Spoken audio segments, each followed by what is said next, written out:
افمن زین لہ سوء عملہ فرآہ حسنا فإن اللہ یضل من یشاء ویہدی من یشاء فلا تذهب نفسك علیہم حسرات ان اللہ علیم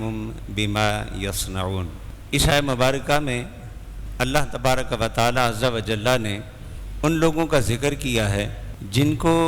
اپنے برے اعمال اچھے لگتے ہیں، اپنی برائیاں اچھی لگتی ہیں اور اپنی بدی بھی ان کو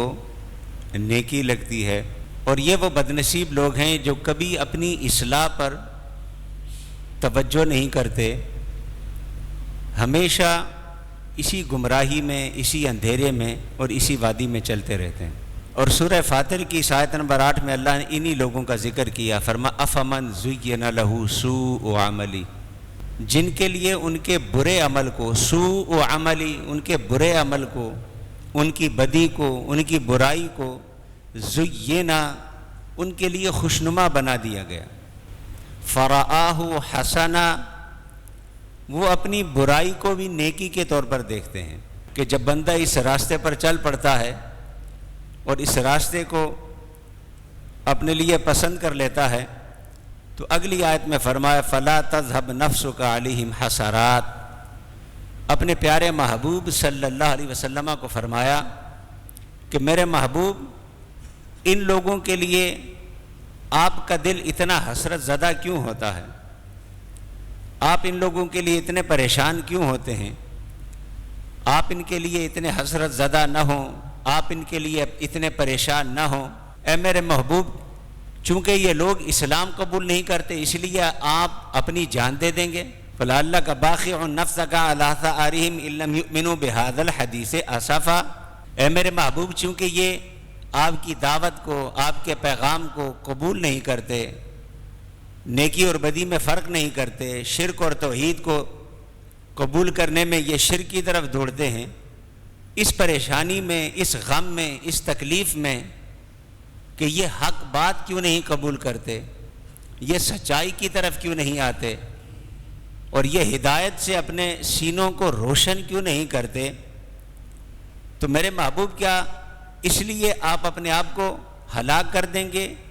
آپ اپنی جان دے دیں گے اس کام کے لیے؟ اور اس میں نبی کریم صلی اللہ علیہ وسلم کی کمال درجے کی شفقت کا بیان ہے کہ جب آپ بار بار انہیں ہدایت کی طرف بلانے کے باوجود، انہیں راستہ دکھانے کے باوجود، وہ جب اپنی کفر پر، شرک پر، نافرمانی پر، معصیت پر قائم رہتے تھے تو جو دکھ رسول اللہ صلی اللہ علیہ وسلم کو ہوتا تھا، جو تکلیف آپ کو پہنچتی تھی اور جس کرب سے، جس پریشانی سے، جس غم سے نبی کریم صلی اللہ علیہ وسلم گزرتے تھے، تو اللہ نے وہاں بھی اور یہاں بھی فرمایا فَلَا تَذْهَبْ نَفْسُكَ عَلَيْهِمْ حَسَرَاتٍ۔ اے میرے محبوب، آپ ان کے لیے آپ کا دل اتنا حسرت زدہ، اتنا غمگین کیوں ہوتا ہے؟ ان حسرات کسی چیز کے بارے میں کہتے ہیں جب کمال درجے کی تھکاوٹ ہو جائے تو بندہ جب غم میں کمال درجے کو پہنچتا ہے اور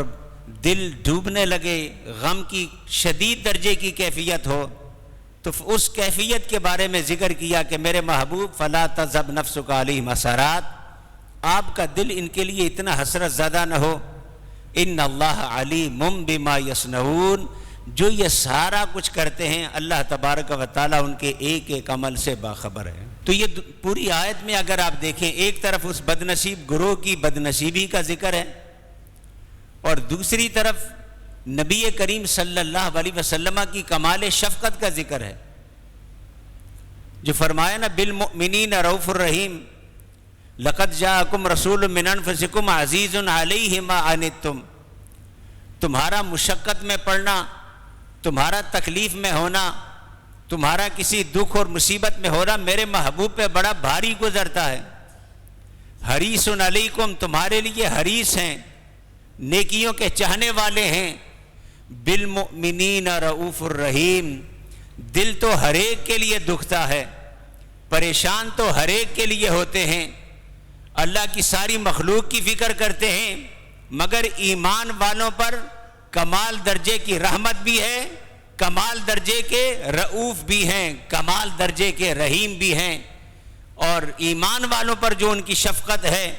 تم ساری زندگی میرے محبوب صلی اللہ علیہ وسلم کی محبتوں کا اور میرے محبوب کی شفقتوں کا اندازہ نہیں کر سکتے۔